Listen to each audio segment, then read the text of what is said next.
Assala- Assalamualaikum warahmatullahi wabarakatuh.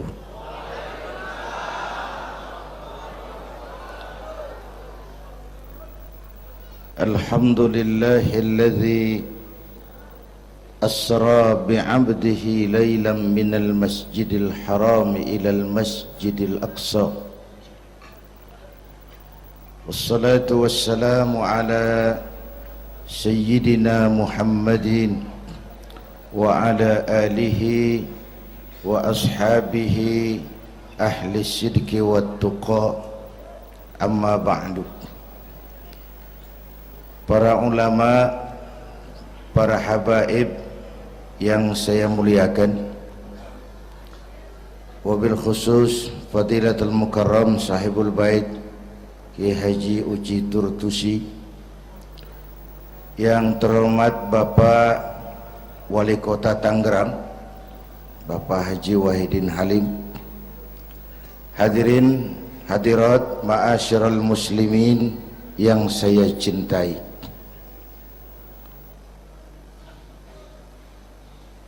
Pertama, Isra dan Mi'raj adalah peristiwa besar yang hanya bisa diterima dengan iman. Peristiwa ini bukan tidak masuk otak, otaknya kekecilan untuk memahami peristiwa sebesar Isra dan Mi'raj. Satu perjalanan yang sangat jauh ditempuh dalam waktu yang amat singkat. Menurut otak tidak mungkin, menurut kebiasaan tidak bisa, menurut pengetahuan impossible, menurut iman apa yang tidak bisa kalau Allah yang mau. Itulah sebabnya peristiwa yang dahsyat ini menurunkan perintah solat sebagai sandaran vertikal bahwa kita memang perlu Allah. Kita memang perlu Allah. Itu sebabnya tempo hari lewat TV saya katakan, hidup yang paling tenang itu hidup model tukang parkir.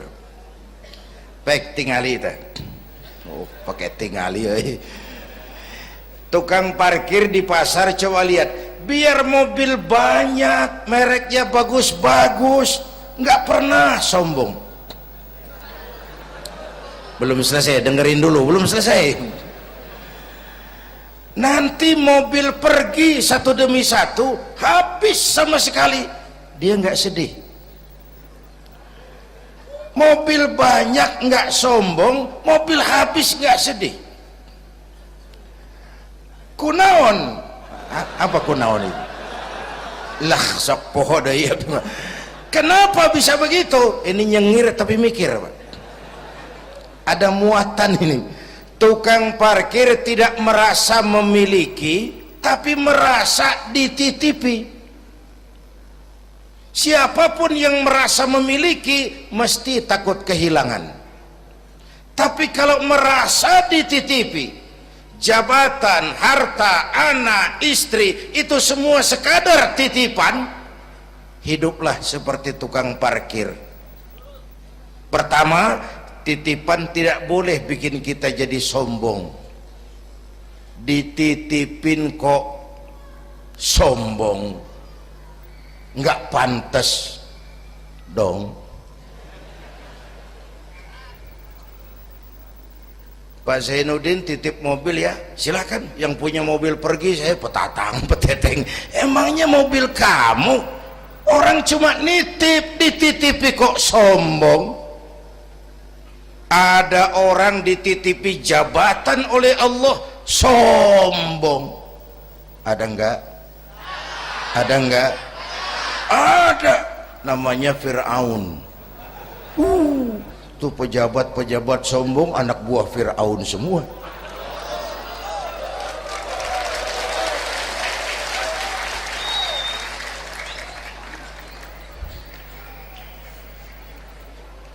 Ada orang dititipi harta oleh Allah jadi orang kaya, sombong, mentang-mentang kaya sama tetangga nggak mau kenal, mentang-mentang kaya orang lain kecil semua, mentang-mentang kaya jalan nggak nginjak tanah.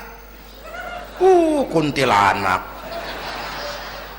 dititipin kok sombong, nggak pantas dong. Satu. Yang kedua, titipan harus dijaga baik-baik. Kalau tidak dijaga bisa rusak. Kalau rusak yang nitip marah, yang nitip marah. Pak, saya mau ngaji, titip sepeda motor, silahkan. Selesai pengajian sepeda motor diambil, kaca spionnya pecah, knalpot hilang, bemper penyok, marah nggak? Saya kan nitip, kenapa nggak dijaga? Apa bedanya? Allah nitip anak 3 orang di rumah kita, nggak dijaga, yang satu mabuk, yang satu judi, yang satu ngerampok, yang nitip marah. Allah nitip harta kepada kita jadi orang kaya supaya bantu pesantren, bangun rumah sakit, bantu yatim, tolong yang lemah, bela yang perlu. Pelitnya 17 setan. Yang nitip marah. Sudah nggak pakai dong. Sekarang yang makro, Allah titip Indonesia. Hai rakyat, ini Indonesia, aku titip, kata Allah. Ini titipan mahal karena ditebus dengan keringat, air mata, darah dan nyawa. Aku titip Indonesia.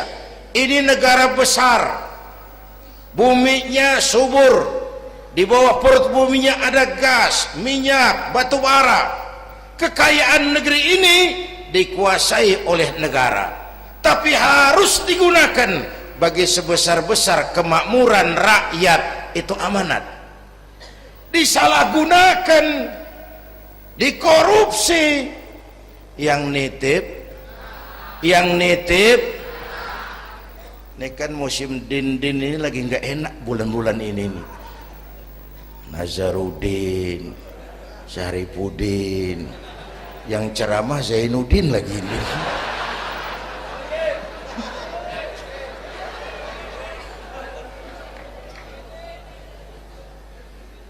Yang nitip marah. Kalau yang nitip marah, dia suruh makhluknya yang lain negur kita. Makhluknya yang lain diperintah negur kita. Siapa? Merapi, batuk, Bromo muntah, Semeru demam, Anak Krakatau menggigil, angin puting beliung, banjir di mana-mana, gempa, longsor, hujan es. Kebayoran hujan es. Tetangga saya udah nyiapin sirup, mau hujan es. Innalillahi wa inna ilaihi rajiun. Angin teh makhluk, mang. Air makhluk, gunung makhluk, tidak mungkin makhluk bergerak sendiri. Eta teh Merapi teh demo, mang, demo. Kalau kita rakyat kecil demo, Satpol PP turun. Kalau Merapi demo, siapa yang mau ngademin? Mbah Marijan. Selesai. Mbah Marijan udah kumpul sama Mbah Surip di alam barzah tuh, udah rapat saya dengar. Kata Mbah Surip, tenang saja Mbah Marijan, tak gendong, aman.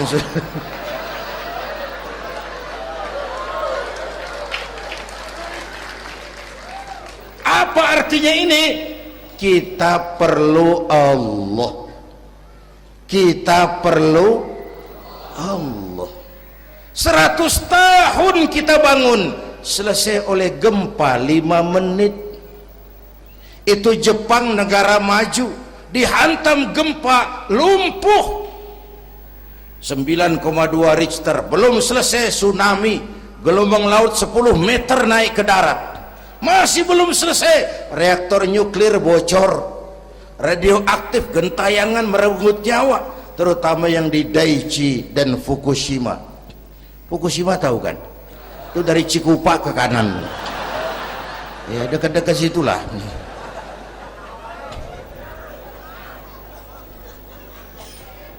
Kita perlu Allah.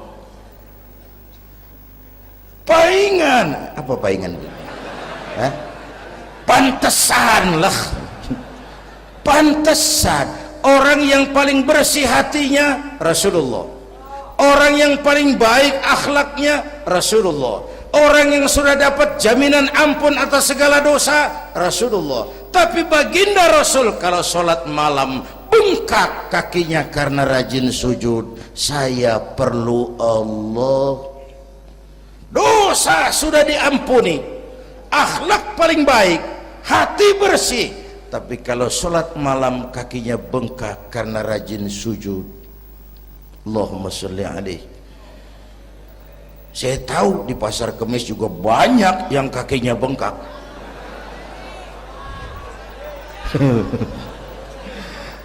Kita perlu Allah.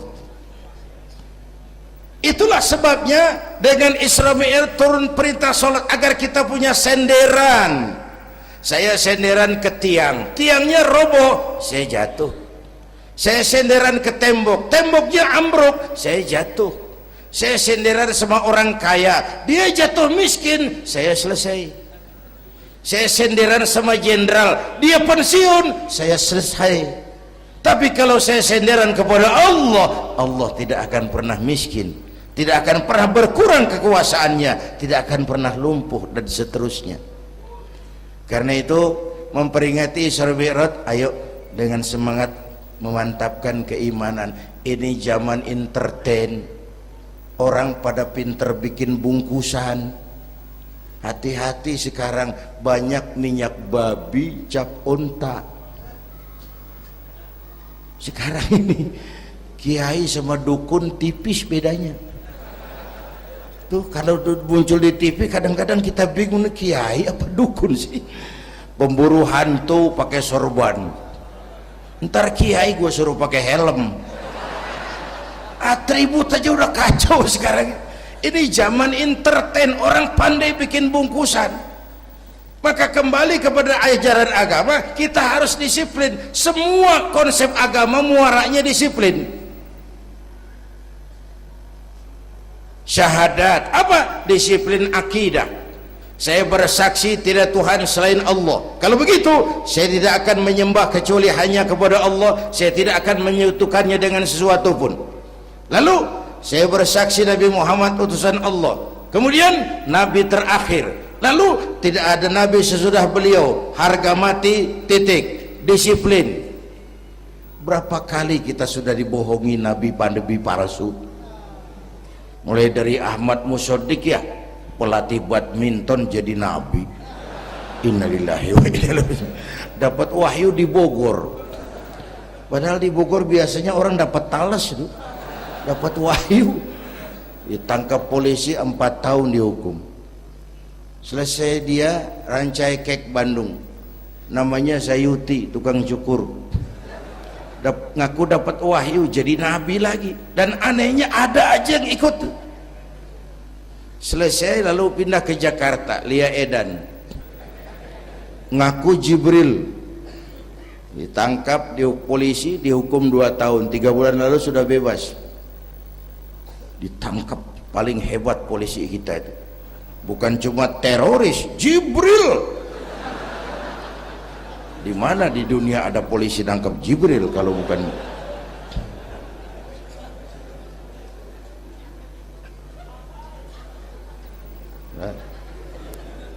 Terakhir yang aneh lagi, menurut catatan Bakor Pakemnya Kementerian Agama RI, antara Cirebon Losari, batas Jawa Tengah Jawa Barat tuh muncul agama baru namanya agama Jasun, agama Jawa Sunda, Jasun. yang jadi nabi Tugimin. Saya bilang ini jangan jadi nabi, jadi kiai juga kurang angker kok nih. Al Mukarram Bapak Kiai Tugimin nggak ngangkat loh itu. Yang gak enak selawatnya. Kalau kita kan nikmat tuh tadi, ya Habibi ya Muhammad, asyik rasanya itu. Coba ganti sama yang tadi, nggak serem Pak. Ya Habibi ya Tugimin, nggak enak tuh, nggak enak. Saudara-saudara, di Isra Mi'raj ada potret. Ketika di Masjidil Aqsa, malaikat Jibril datang nemui baginda Nabi, bawa 2 gelas minuman, arak, susu. Ya Muhammad, pilih, ambil, minum. Mantap, tidak ragu-ragu, Nabi mengambil gelas yang isinya air susu. Dengan bismillah beliau minum. Selesai minum, kata malaikat Jibril, saddaqta ya Muhammad, laqad asabtal haq. Kau benar Muhammad, pilihanmu tepat. Emangnya kenapa Jibril? Kalau arak yang kamu pilih, kamu ambil, kamu minum, habis umatmu jadi pemabuk semua. Ini potret Pak. Itu yang tiap hari kita hadapi, yaitu arak, susu, benar, salah, hak, batil, ma'ruf, munkar, halal, haram. Hati-hati, jangan salah pilih, karena ini zaman entertain.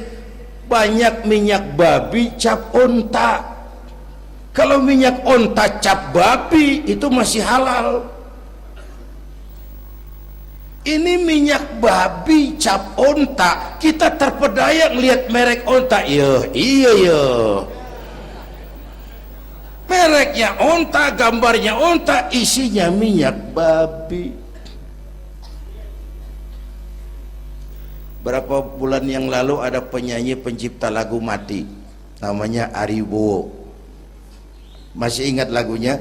Bercerita tentang madu di tangan kananmu, racun di tangan kirimu. Kalau itu situasinya, memilih tidak sulit. Kenapa? Alamat jelas, madu di kanan, racun di kiri. Masa ambil yang di kiri? Goblok amat. Si amat saja tidak goblok. Sekarang ini alamat dibikin samar, madu di mana, racun di mana tidak jelas. Lebih celaka lagi sekarang, banyak racun bermerek madu, banyak racun bermerek madu. Kita terpedaya, terpesona, terpukau, akhirnya salah pilih. Maka resepnya, jangan jauh dari ulama, makmurkan majelis taklim. Ini zaman entertain, orang pandai bangun pencitraan. Tuh, satu hal pertama yang ingin saya sampaikan. Iya, saya lihat jam doang. Sampai pagi, Beb. Yang kedua, ketika perjalanan dimulai, ada suara dari sebelah kanan, Muhammad berhenti sebentar. Jangankan berhenti, menoleh saja tidak. Kanan selamat dari kiri, Muhammad berhenti sebentar, menoleh pun tidak. Kanan kiri selamat dari arah depan. Ada perempuan tua, pakaiannya menyolok, lipstiknya tebal, nenek-nenek pakai blue jean. Muhammad berhenti sebentar, menoleh pun tidak. Sudah lewat, kata malaikat Jibril, untung kamu tidak menoleh Muhammad. Kenapa Jibril? Panggilan kananmu Yahudi, kalau kamu menoleh umatmu cenderung Yahudi. Panggilan kirimu Nasrani, kalau kamu menoleh umatmu gandrung kepada Nasrani. Itu perempuan tua dengan pakaian menyolok, itu dunia Muhammad. Dunia teh sudah tua, tapi karena dipoles, dibangun, dipoles, dibangun, dibangun, dipoles, orang nggak terasa kalau dunia sudah tua. Berebut harta, berebut warisan, sama juga berebut nenek-nenek. Makan habisin.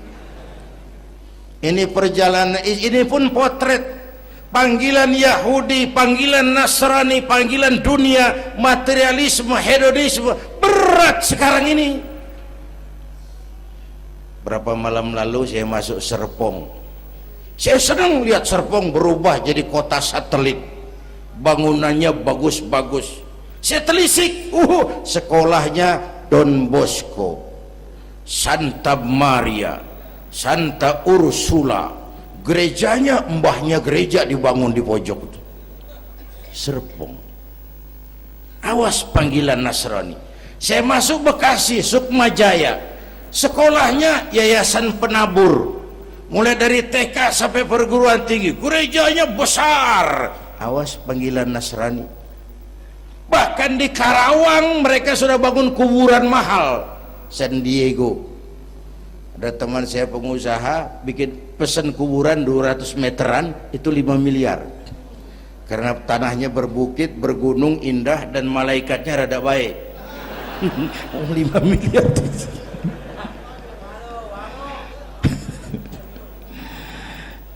Panggilan Yahudi, siapa membantah? Yahudi itu menguasai ekonomi dunia. Di Amerika itu tidak ada orang bisa masuk Gedung Putih jadi presiden tanpa dukungan Yahudi. Menentukan.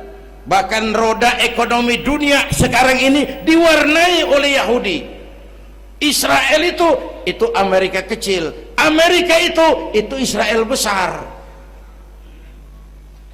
Lalu panggilan Nasrani dengan segala gaya dan dana, dan terakhir panggilan materialisme dunia, panggilan hedonisme, panggilan materialisme.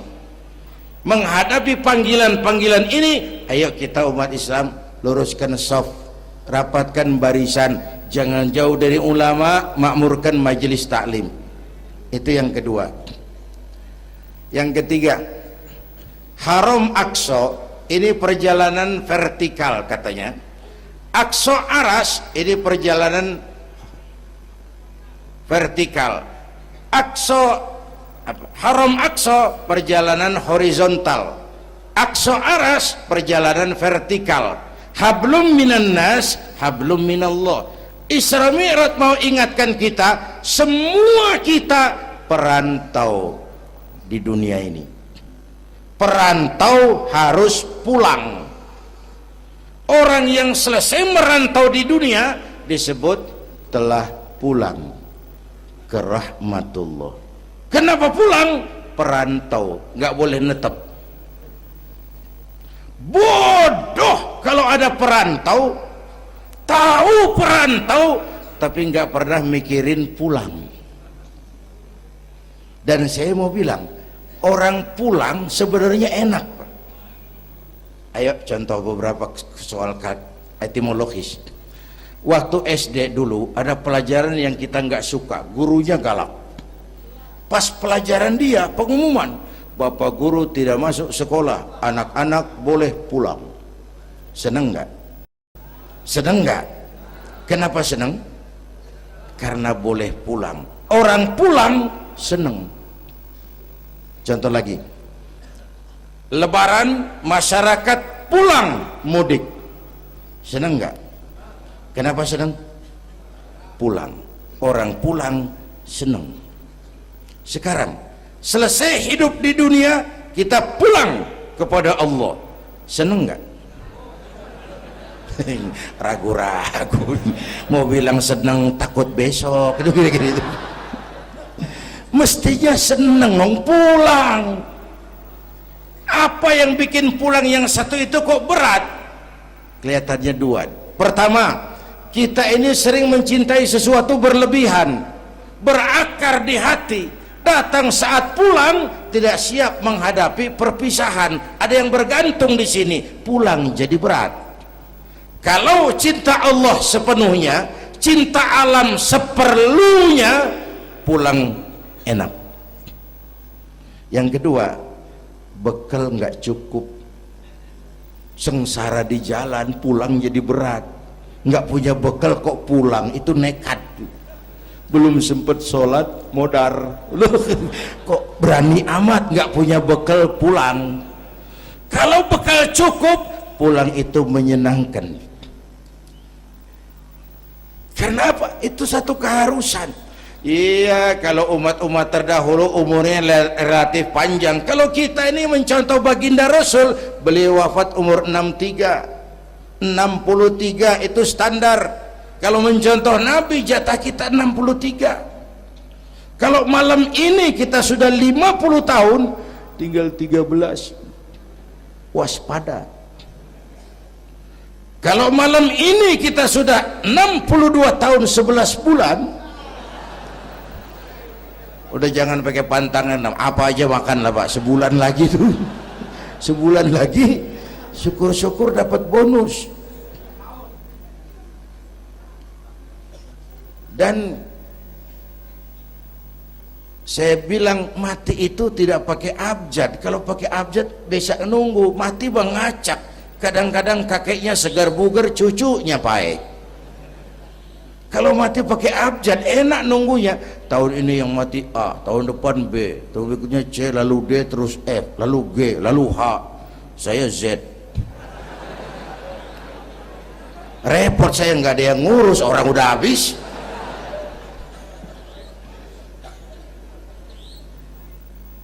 Bapak Ibu hadirin, malah aneh. Jam 6 pagi sopirnya mati. Jam 10 siang, 4 jam kemudian Mbah Suripnya yang mati. Sebelum mati dia pesan sama teman saya W.S. Rendra, Mas, saya kalau mati tolong dikubur di bengkel teater Depok. Monggo, dikubur sama Rendra. Belum seminggu Rendra yang ngikut, mati. 1 bulan sebelum Rendra, lebih dahsyat lagi, Michael Jackson mati. The King of Pop, raja pop dunia, mati. Apalagi penyanyi keroncong, lebih mati lagi. Ada hidup sesudah mati, ada akhirat sesudah dunia. Semua kita perantau, dan perantau harus pulang. Bapak Ibu hadirin yang saya hormati, oleh karena itu, dengan semangat itu, ayo kita tingkatkan ibadah kepada Allah Subhanahu. Penutup, Isra Mi'raj itu filter. Setelah terjadi peristiwa itu kelihatan, yang beriman makin mantap, ini golongan Abu Bakar Siddiq. Yang kafir makin kurang ajar, ini golongan Abu Jahal, Abu Lahab, Abu Sufyan, dan abu-abu lain kumpul di situ. Yang ragu-ragu kafir lagi. Ini kristalisasi. Maka dengan memperingati Isra Mi'raj ditambah dengan semangat sholat berjamaah, ayo kita jaga kesatuan, persatuan, kerukunan, dan kekompakan. Bapak Ibu hadirin yang saya hormati, saya bersyukur walaupun belum pernah hadir, tapi saya tahu tiap minggu pagi pengajian Kiai Uci ini dibanjiri oleh jamaah. Alhamdulillah, kita doakan beliau diberikan kekuatan dan pengajian jalan terus sampai kira-kira kiamat, kurang seminggu. Jangan sampai kiamat lah, ngeri. Saudara-saudara, itu yang kita perlukan sekarang.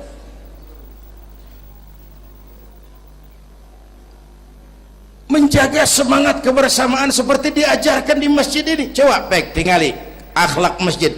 Siapapun masuk masjid, copot sendal, buka sepatu. Kenapa? Tidak ada warga kelas 1 di sini. Semua sama di depan Allah. Ini masyarakat yang mau kita bangun. Lurah masuk masjid, buka sepatu, rah. Camat masuk masjid, buka sepatu, mat. Wali kota masuk masjid, buka sepatu. Ini Pak yang ngomong dia tuh. Sembarangan tata. Gubernur masuk masjid, buka sepatu, Nur. Presiden masuk masjid, buka sepatu, Den. Ini masyarakat yang mau kita bangun. Kan keadilan di negeri kita ini masih mahal.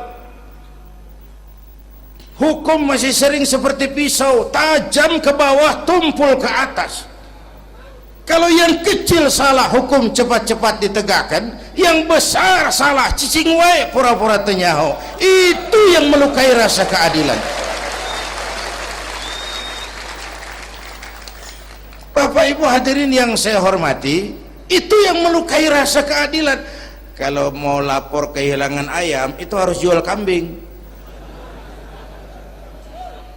Ingin menang berperkara, jual sapi. Ngurusin ayam hilang kok jual kambing, jual sapi. Itu harga keadilan yang harus kita bayar. Karena itu ke depan belajar dari sejarah, kita bukan cuma perlu pemimpin pinter, tapi juga benar. Malahan lebih baik benar enggak tapi pintar ketimbang pintar tapi enggak benar. Capek dibohongi pemimpin yang cuma pintar tapi enggak benar. Disuruh ngurus beras malah nimbun beras, disuruh ngurus laut jadi bajak laut, disuruh ngurus hutan rame-rame jadi orang hutan. Gitu. Kita rindu munculnya sosok-sosok macam Umar bin Abdul Aziz. Punten nih, itu Umar bin Abdul Aziz waktu terpilih jadi khalifah, yang pertama diucapkan innalillahi wa inna ilaihi raji'un. Terpilih jadi presiden bukan alhamdulillah, innalillah. Pagi dilantik, malam pesta. Pesta apa? Dangdut? Enggak. Pesta air mata. Di mana? Di mihrab dalam masjid, sujud sambil berlinang air mata. Istrinya tanya, "Bang?" "Iya sayang." "Oh, udah dengerin aja, orang improvisasi." "Iya sayang, abang kan sekarang jadi khalifah." "Kenapa nangis, Bang?" "Itu Fatimah, itu sebabnya saya nangis karena saya dipilih aklamasi secara sebagai khalifah. Setelah jadi pemimpin yang terbayang oleh saya, yatim piatu yang merintih kelaparan, janda-janda tua yang perlu bantuan, rakyat saya yang belum bisa menemukan haknya secara wajar, saya takut saya zalim kepada mereka. Saya nangis mohon pertolongan Allah." Pagi dilantik, malam pesta, tahajud. Esok harinya karena pemimpin baru, banyaklah pejabat-pejabat gubernur cari muka. Namanya presiden baru, ada yang kirim emas, pakaian mahal, berlian, mutiara, dikumpulkan sama istrinya. Umar tanya, "Fatimah?" "Iya bang." "Banyak hadiah yang kau terima?" "Banyak bang, intan, berlian, mutiara, emas." "Kau senang?" "Saya senang bang." "Oke, kalau kau senang itu hadiah intan, berlian, mutiara, kumpulkan sebanyak-banyaknya dan besok kita cerai. Tapi kalau kau sayang saya, itu hadiah intan, berlian, mutiara, jual, uangnya masukkan baitul mal untuk ngurus rakyat kita." Apa jawab istrinya? Istrinya pun istri beriman, gak mentang-mentang istri pejabat lalu ikut-ikutan borong proyek suaminya. Kata Fatimah, "Abang?" "Iya sayang." "Apalah artinya intan berlian tanpa engkau di sisiku bang?"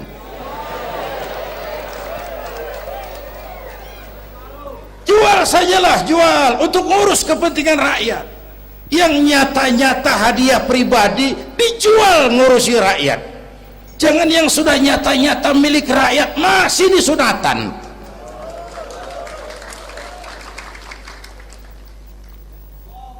Yang antik lagi, satu malam beliau kerja di kamar, pakai lampu templok, nulis. Datang seorang tamu, "Assalamualaikum ya Amirul Mukminin." "Waalaikumsalam." "Silakan duduk." "Ada apa?" "Enggak, cuman mau ngobrol." Ngobrol urusan pribadi khalifah, kita kan teman lama." "Oke baik." Beliau berdiri, lampunya dipadamkan, ditiup, mati, gelap kamar. "Ayo kita ngobrol." Tamunya heran, "Ya khalifah?" "Iya." "Kita kan mau ngobrol." "Iya." "Kenapa lampu dimatiin?" "Begini mas," mau tamunya dari Jawa waktu itu, dengerin aja kenapa sih. Gini loh Mas, tadi waktu sampean datang tuh kan sampean lihat saya lagi kerja. Iya, saya kerja tadi ngurusi rakyat. Tentu saya kan pakai lampu, memang lampunya kan pakai minyak, pasti minyaknya kan beli, iyalah belinya pakai uang, tentu uangnya uang rakyat. Kita mau ngobrol urusan pribadi, nggak usah pakai minyak rakyat Mas, ayo ngobrol sampai subuh ini. Kalau yang kecil saja orang sudah berhati-hati, apalagi menghadapi urusan yang jauh lebih besar ke depannya. Bapak Ibu hadirin yang saya hormati, oleh karena itu kita memerlukan semangat kebersamaan, walaupun tidak harus selalu bersama-sama. Ini adalah potret terakhir. Baginda Nabi di awal-awal perjuangan didampingi 5 figur utama. Pertama, Nabi punya Sayyidina Abu Bakar Siddiq. Ini sahabat merangkap mertua, orang tua bijaksana, tempat Nabi tukar pikiran. Kampung itu enak kalau ada yang dituain. Yang kedua, beliau punya Umar bin Khattab, Al-Futuhat Al-Islamiyah, imam tapi jenderal, jenderal tapi imam, gagah, berani untuk Islam. Selesai? Belum. Yang ketiga, Nabi punya Utsman bin Affan, pengusaha tapi santri, penyandang dana. Umat akan maju kalau banyak punya Utsman. Yang keempat, Nabi punya Ali bin Abi Thalib, tokoh muda tapi intelek. Yang kelima, beliau punya Khadijah binti Khuwailid.